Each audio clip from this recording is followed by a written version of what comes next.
gutom na yata yung baby.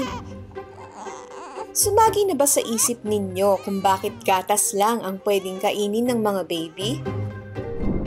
Ito ay dahil hindi pa fully developed ang kanilang pangtunaw ng pagkain. Ang digestion ay nagsisimula sa bibig dahil dito pa lamang ang ating mga ngipin at ang mga enzyme ay magkatulong para durugin ang pagkain. Para pagdating sa ating tiyan ay madali itong matunaw o ma-digest ng mga enzyme. Sa mga baby, wala pa silang ngipin at pagdating sa kanilang tiyan ay wala pa sila ng enzymes na tumutulong tumunaw ng pagkain na solid. Alam ba ninyo na hindi pwedeng painumin ng tubig ang mga baby na wala pang 6 na buwan? Ito ay dahil hindi pa fully developed o ganap na buo ang kanilang kidneys at tiyan.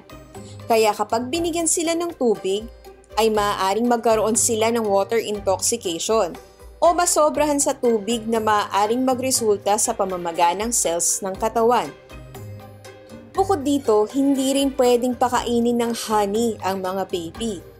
Ito ay dahil may bakterya sa honey na maaaring maging sanhi ng infant botulism, kung saan ang sanggol ay maaaring mahirapang huminga at magdulot ng iba pang komplikasyon.